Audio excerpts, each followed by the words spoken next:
అమీర్పేట్ మైత్రివరంలో అగ్ని ప్రమాదం జరిగింది. భారీగా మంటలు వ్యాపించాయి. దట్టమైన పొగలు అలుముకున్నాయి.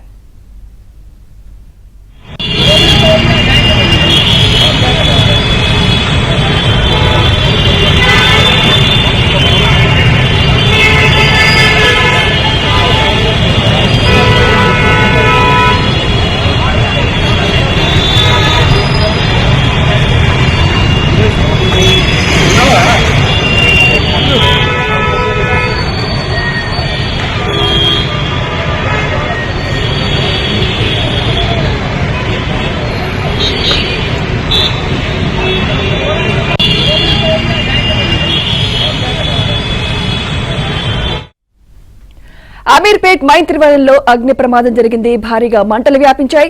దట్టమైన పొగలు అలుముకున్నాయి. ఇదే అంశంపై మరింత సమాచారం మా ప్రతినిధి హారిక అందిస్తారు. హారిక, ఈ అగ్ని ప్రమాదం గల కారణాలు ఏంటి?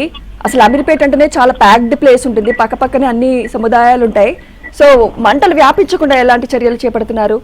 అసలు మంటలు అదుపులోకి వచ్చాయా హారిక? ఏంటి సిచ్యువేషన్?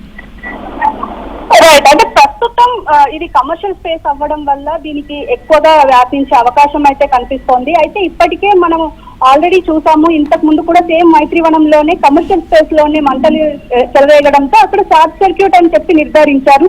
మరి ఈ మంటలు ఎలా వచ్చాయి ఏంటి అనేది ఇంతవరకు ఒక కొలికేజ్ రాలేదు. ఒక పక్క ఫైర్ సిబ్బంది మాత్రం మంటల్ని ఆర్పే ప్రయత్నాలు అయితే చేస్తున్నారు. ఇంకా అదుపులోకి అయితే రాలేదు సుమిత్ర. అంటే ప్రస్తుతం ఇక్కడ అంటే ఒక పక్క ఇన్స్టిట్యూషన్స్ ఉంటాయి, ఇంకో పక్క వ్యాపార సముదాయాలు ఉంటాయి, పైగా రోడ్డు మెయిన్ రోడ్డు పైన ఉండడంతో ఇంకా ఎక్కువ భయాందోళన ఇక్కడ సృష్టించారని చెప్పుకోవాలి. అయితే దీనికి సంబంధించి పూర్తిగా అంటే ముందు తెలిసే అవకాశం అయితే ఉంటుంది. ఇప్పటికైతే మంటలు అదుపులోకి రాలేవు. అంటే ఇటు పొగ, ఇంకో పక్క మంటలు మాత్రం ఒక పక్క గట్టిగానే చెలరేగుతున్నాయని చెప్పుకోవాలి. అయితే వీటిని అదుపులోకి తీసుకొచ్చే ప్రయత్నం అయితే ఒక పక్క జరుగుతూనే ఉంది.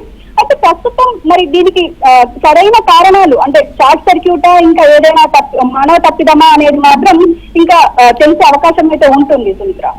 ఎన్ని ఫైర్ ఇంజిన్స్ అక్కడ చేరుకున్నాయి? మంటలు అదుపు చేయడానికి ఎలాంటి చర్యలు చేపడుతున్నారు అక్కడ హారిక? ప్రస్తుతం ఇప్పటికైతే 2 ఫైర్ ఇంజిన్స్ వచ్చాయి. అయితే ఇప్పటికైతే ఒక పక్క లోపలికి వెళ్ళి ఇటు మొత్తం ఆపే ఈ మంటల్ని అదుపు చేసే ప్రయత్నం అయితే చేస్తున్నారు. అయితే ఇక్కడ అంటే పక్కనే బిల్డింగ్స్ ఉండడం వల్ల దీన్ని అదుపు చేయడానికి కొంచెం కష్టతరంగా మారిందనే చెప్పుకోవాలి. అయితే ఏదేమైనప్పటికీ వీటిని అదుపులోకి తీసుకొచ్చే ప్రయత్నం అయితే ఒక పక్క జరుగుతూనే ఉంది. అంటే ఇటు అంటే ఎక్కువగా జనాలు తిరిగే ప్రదేశం కాబట్టి ఇంకొంచెం ఎక్కువగా సెక్యూర్ గా ఉండాల్సిన అవసరం అయితే ఉంది. అయితే దూరం అంటే అక్కడ ఉన్న వాళ్ళందరినీ సేఫ్ గా బయటికి పంపించే ప్రయత్నం అయితే చేస్తున్నారు. అయితే లోపల ఎవరైనా ఉన్నారా లేదా అనేది ఇంకా పూర్తిగా తెలియలేదు. అంటే హారిగా, మైత్రివనంలో ఎగ్జాక్ట్ గా ఇక్కడ ఏ స్పాట్ మంటలు అంటుకున్నాయి? అంటే ఎగ్జాక్ట్ అది ఎడ్యుకేషనల్ ఇన్స్టిట్యూట్, అసలు ఏంటి అది ప్లేస్? అంటే ప్రస్తుతం కమర్షియల్ స్పేస్ అనేది చెప్తున్నారు. అంటే మరి దీంట్లో ఇంతకు ముందు ఏముంది అనేది ఎగ్జాక్ట్ గా తెలియదు. కానీ ఇక్కడ ఇన్స్టిట్యూషన్స్ కూడా పక్కనే ఉన్నాయి కాబట్టి ఖచ్చితంగా ఇది ఇన్స్టిట్యూషనా మరి కమర్షియలా అనేది ఇప్పుడైతే చెప్పలేని పరిస్థితి. ఎందుకంటే పూర్తిగా పొగలు అల్లుకోవడం వల్ల మరి ఎందులో స్టార్ట్ అయ్యింది, అంటే ఏ బిల్డింగ్ లో స్టార్ట్ అయ్యింది అనేది కూడా ఇంకా ఒక కొలిక్కి రాలేదు. అంటే ఒక పక్క ఇటు పొగలు మంటలు ఉండడం వల్ల మరి ఎక్కడ స్టార్ట్ అయింది, ఏ ఫ్లోర్ లో స్టార్ట్ అయింది అనేది కూడా ఇంకా పూర్తిగా వివరాలు అయితే తెలియరాలేదు. Right, thank you Harika.